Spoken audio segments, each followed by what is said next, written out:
Hello and welcome. So let's talk about a challenge I think we all face.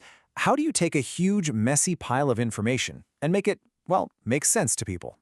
We're diving into the art of making a truly great infographic. I mean, let's be real. We're all swimming in a sea of data. It's stats, spreadsheets, reports. It can be totally overwhelming. And it doesn't matter if you're explaining business results or just a complicated idea. It's just so easy for your main point to get completely lost in all that noise. But what if you could just cut right through all of that? That's exactly where a good infographic comes in. And look, this isn't about just making data look pretty. It's about making information feel intuitive. It's a powerful way to tell a story. So how do we actually do it? Okay, everything starts with a blueprint. Before you even think about picking a color or an icon, you need a solid plan. Just like building a house, you gotta have a strategy first. This step right here is what separates a confusing mess from something that's crystal clear. And your whole foundation really comes down to these three questions. First, who are you actually talking to? I mean, an infographic for a bunch of scientists is going to look way different from one you'd post on social media, right? Second, what's your goal? Are you trying to inform, to persuade, or just to simplify something? And finally, what is the one big idea? Every single great infographic has one and only one memorable takeaway. You have got to nail this stuff down first. It's non-negotiable. I just love this quote because it gets right to the heart of it. Your data isn't just a pile of numbers. Think of it as a collection of clues. You've got to interrogate it, ask it questions. What are the patterns? Where are the surprises? By kind of interviewing your data, you'll find that story that's hiding inside. All right, so once you've found your story, it's time to pick the right tool from the toolbox to tell it. There are a ton of different kinds of infographics out there, but you don't need to know all of them. You just need to know how to match the right format to your goal, because choosing the visual, that's a strategic decision. Yeah, the format you pick isn't about what looks the coolest. It's about what communicates your specific message in the most effective way possible. Let's look at a couple of really common examples. It's simple. Your goal tells you which tool to grab. Trying to show a process step by step? A flowchart is perfect for that. It makes the sequence obvious. Comparing a few different options? A side-by-side comparison chart makes the choice crystal clear.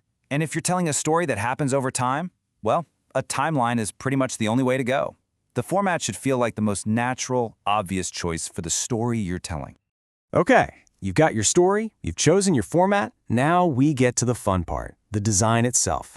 And don't worry, you absolutely do not need to be a professional designer for this. You just have to follow 3 simple rules to give your infographic that clean, polished look. First up is color. Color is huge. It sets the mood, it directs the eye, but it's also really easy to mess up. So the 60-30-10 rule is like your foolproof guide to creating a balanced and professional color palette. The rule itself is super simple. About 60% of your design should be your dominant primary color. That sets the whole tone. Then your secondary color takes about 30%, which gives you some nice contrast. And that last little 10%, that's your accent color. Think of it as that pop of brightness you use to point people's eyes exactly where you want them to go. It's a proven recipe for making things look good. All right, next up, fonts. You can get this so wrong, and if you do, even the most interesting data becomes a total pain to read. The secret here is something called harmonious contrast. So you pair a really distinct headline font, maybe a serif, with a super clean, easy-to-read body font like a sans serif. That contrast creates a clear hierarchy. What you don't want to do is use 2 fonts that look almost the same. It just kind of clashes and makes everything a blur. When it comes to fonts, that contrast is what creates clarity. And honestly, here's the biggest takeaway for fonts. Keep it simple. Seriously, just stick to 2. You can use a third one for little accents here and there, but when in doubt, just remember that less is always more. And finally, our third rule for that professional polish is all about icons. Icons are amazing, right?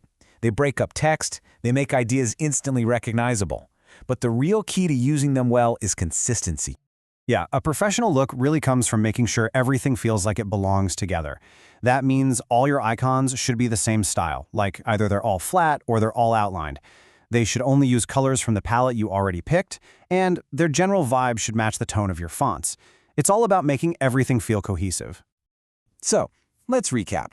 We've gone through the blueprint, the toolbox, and the final polish. When you pull all three of these things together, you unlock what an infographic is really all about. It's about turning raw data into an actual story. At the end of the day, that's your mission. You're a storyteller. You're the guide who's taking your audience from the chaos of a spreadsheet to a single, clear aha moment. A great infographic doesn't just show people the numbers, it reveals what those numbers actually mean. And that pretty much brings us to the end. So the real question now is for you. Think about the data you deal with every day. Now that you have these steps, what's the first story, the most compelling story that your data is just waiting for you to tell? Thanks so much for tuning in.